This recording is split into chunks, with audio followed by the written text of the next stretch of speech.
গোপাল বোটওয়ালাই যে আসলে কৃষ্ণগোপাল জানতে পারলো বিদ্যা। হ্যাঁ বন্ধুরা, সম্পূর্ণটা জানতে ভিডিওটা প্রথম থেকে শেষ পর্যন্ত দেখতে থাকুন। ধারাবাহিকের শুরুতে দেখা যাচ্ছে যুক্তা বিদ্যাকে বলছে, আপনার হাতে না এই রিভলভার মানায় না, আপনার হাতে পুস্তক মানায়, আপনার হাতে বেদ মানায়, আপনি ছাত্রছাত্রী পড়ান, আপনি এসব হাতে নেবেন না, এই চেম্বারটা আমার জন্যই রাখুন।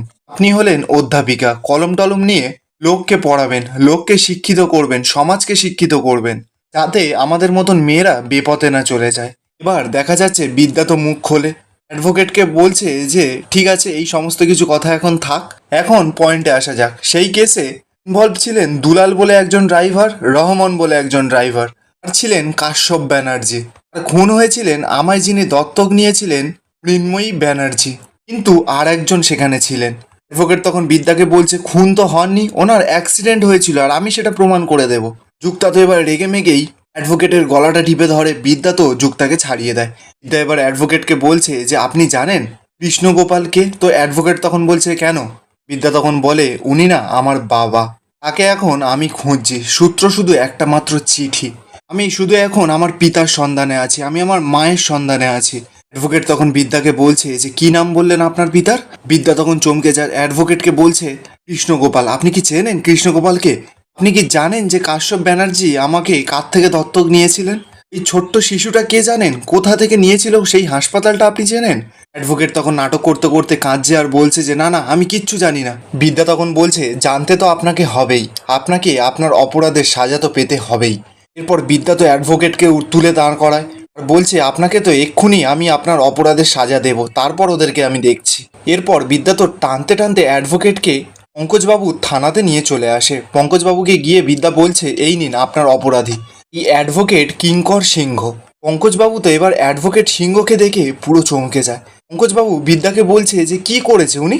বিদ্যা তখন বলছে, উনি কিছুই করেনি, উনি খুনটাকে অ্যাক্সিডেন্ট হিসেবে প্রমাণিত করেছিলেন, উনি সমস্ত কিছু জানে, এফআইআর এর কপি থেকে শুরু করে সবটা ওনার কাছে পাওয়া যাবে।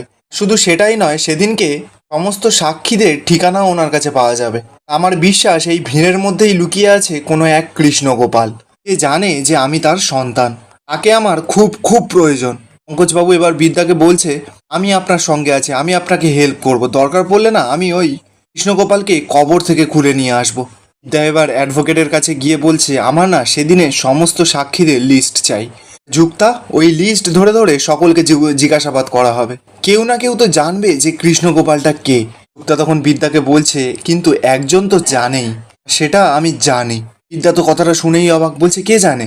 যুক্তা তখন বলছে, আমার বাপ নামে পরিচিত ওই গোপাল বোটওয়ালা। এরপর দেখা যাচ্ছে কিছুক্ষণ সময় কেটে যায়, গোপাল বোটওয়ালা নিজের ডেরায় তো গিয়ে খুব টেনশন করছে। তখনই সেখানে যুক্তা চলে আসে। যুক্তা এসে গোপাল বোটওয়ালার কাছে গিয়ে বলছে, কৃষ্ণগোপালটা কে? তুমি জানো? আমি জানি, বলো, উত্তর দাও, কৃষ্ণগোপালটা কে? গোপাল বোটওয়ালা তো যুক্তার কথাটা উড়িয়ে দিচ্ছে, বলছে এসব কথা বাদ দে তুই এখন।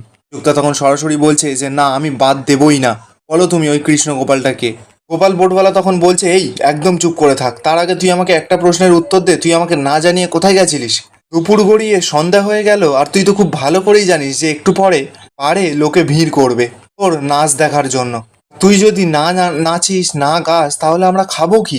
যুক্তা তখন বলছে যে তোমার এই কথাগুলো শুনলে না আমার গাটা ঘিন ঘিন করে, তুমি নাকি একজন বাপ, তোমাকে না বাবা বলে ডাকতেই আমার ঘেন্না করে। বাবা মানেটা তুমি বোঝো? একটা মেয়ের কাছে না সব থেকে নিরাপদ আশ্রয় হচ্ছে বাবা। বাবারা মেয়েদের জন্য কি না করে, মেয়েদের প্রাণ রক্ষা করতে গিয়ে নিজের প্রাণ পর্যন্ত দিয়ে দেয়। আর তুমিও নাকি আর একজন বাপ, বাপ নামের একটা কলঙ্ক তুমি। গোপাল তো এবার চিৎকার করে যুক্তাকে বলছে, এই একদম না ডায়লগ দিবি না, এইসব ডায়লগ সিনেমা সিরিয়ালে হয়, আর আসল জীবনটা সিনেমা সিরিয়াল নয় কিন্তু। গিয়ে তুই তাড়াতাড়ি রেডি হয়ে নে। বাড়ির সকলে কি বলে জানিস? গোপাল বোটওয়ালার মেয়ে নাকি দেখতেও সুন্দরী আর নাচেও সুন্দর। আজকে না একটা খাসা নাচ করে পুরো জমিয়ে দিস তো। যুক্তা এবার সরাসরি গোপাল বোটওয়ালাকে বলে দেয় যে আমি নাচতে যাবো না, তুমি কি করবে? গোপাল বোটওয়ালা তখন যুক্তার হাতটা টেনে ধরে বলছে, খুব মুখ চলছে না তোর? তোর বাপ কিন্তু আর 5টা বাপের মতন নয়, আমি শুধু ব্যবসা টাকা এইসবই বুঝি, তুই হচ্ছিস এই বারটার আসল হিরে। যুক্তা তখন গোপাল বোটওয়ালাকে সরাসরি প্রশ্ন করছে, তুমি যাই বলো না কেন আমার প্রশ্নের উত্তরটা কিন্তু আমি এখনো পাইনি, তুমি কি তাকে চেনো? তো গোপাল বোটওয়ালা চিৎকার করে বলছে, এই আমি তাকে চিনি না, আমি ওই নামের কাউকে চিনি না, যা তুই তাড়াতাড়ি রেডি হয়ে নে। এই বলেই তো গোপাল বোটওয়ালা ওখান থেকে চলে যায়। যুক্তা চিৎকার করে করে বলছে, আমার প্রশ্নের উত্তরটা দাও, কৃষ্ণগোপাল কে? গোপাল বোটওয়ালা তো কোনো উত্তর না দিয়েই ওখান থেকে গহনহন করে চলে যায়। যুক্তা এবার মনে মনে বলছে যে আমার মনে হচ্ছে আমার বাপ কিছু একটা লুকাচ্ছে, কথা এড়িয়ে এড়িয়ে যাচ্ছে। এরপর যুক্তা তো একটা চাবি নিয়ে গোপাল বোর্ডওয়ালার আলমারিটা খুলে সমস্ত ফাইলগুলো বের করতে থাকে।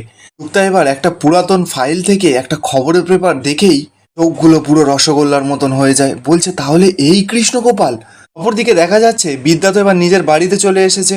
রাজদেব বাবু বিদ্যাকে বলছে, এই তোমার ব্যাপারটা কি বলো তো, সারাদিন শুধু টোঁ টোঁ করে ঘুরে বেড়াচ্ছে। বিদ্যা তখন রাজদেব বাবুকে বলছে, আরে বাবা ওকে তো কিছু বলতে দাও, ও তো কিছু বলতে চাইছে। রাজদেব বাবু তখন বলছে, হ্যাঁ ঠিক আছে বলো তো তুমি কি বলতে চাইছো বলো। বিদ্যা তখন রাজদেব বাবুকে বলছে, আরে বাবা আমার কাজ ছিল তাই আমি একটু বেরিয়েছিলাম। রাজদেব বাবু তখন বলে, আরে বাবা তুমি শুধু একাই কাজ করো নাকি, ভারী আমাদেরকে কাজ দেখাতে এসেছে।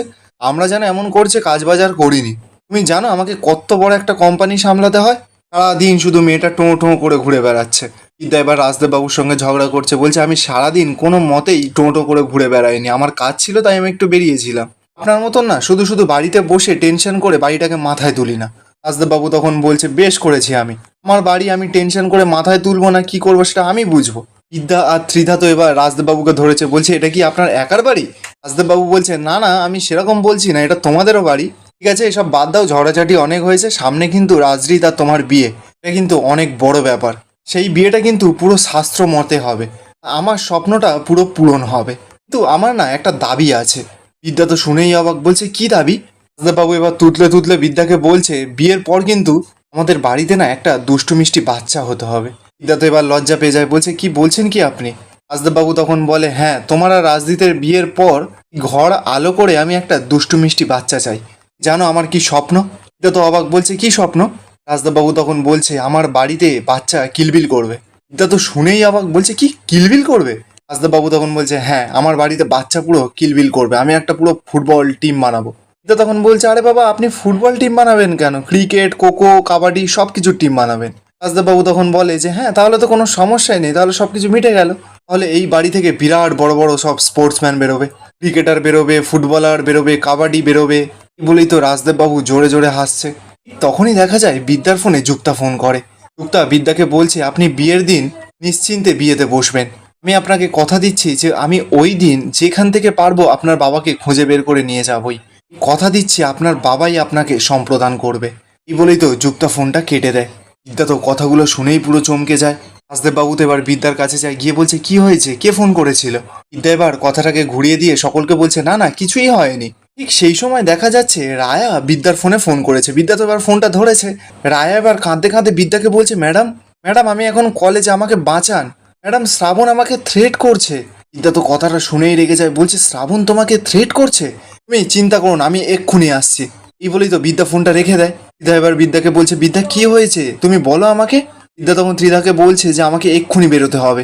বিদ্যা এবার বাবুকে গিয়ে বলছে, বাবা আমাকে এক্ষুনি বেরোতে হবে, আমি একটু পরেই আসছি। তো বাবু তখন বিদ্যাকে বলছে, কোথায় যাচ্ছ তুমি আমাকে বলে যাও। বিদ্যা তখন বাবুকে সরাসরি বলছে যে আমি এসেই আপনাকে বলছি। এই বলেই তো বিদ্যা ছুটে মুটে ওখান থেকে বেরিয়ে পড়ে। বাবু তো জানার চেষ্টা করবে কিন্তু বিদ্যা তো কিছুই বলে না, ওখান থেকে চলে যায়। ত্রিধা এবার বাবুকে বলছে, হ্যাঁ গো কি হয়েছে কি বলো তো। বাবু তখন বলছে, কিছুই তো বললো না, নিশ্চয়ই কোনো গন্ডগোল হয়েছে। যতটা আমি শুনলাম যে শ্রাবণের কথা ফোনে বলল। আর এখানেই আজকের এপিসোডটা শেষ হয়ে যায়। আপনাদের কেমন লাগছে বিদ্যা ব্যানার্জির এপিসোডগুলো কমেন্ট করে অবশ্যই জানাবেন, আর ভালো লেগে থাকলে চ্যানেলটা সাবস্ক্রাইব করবেন।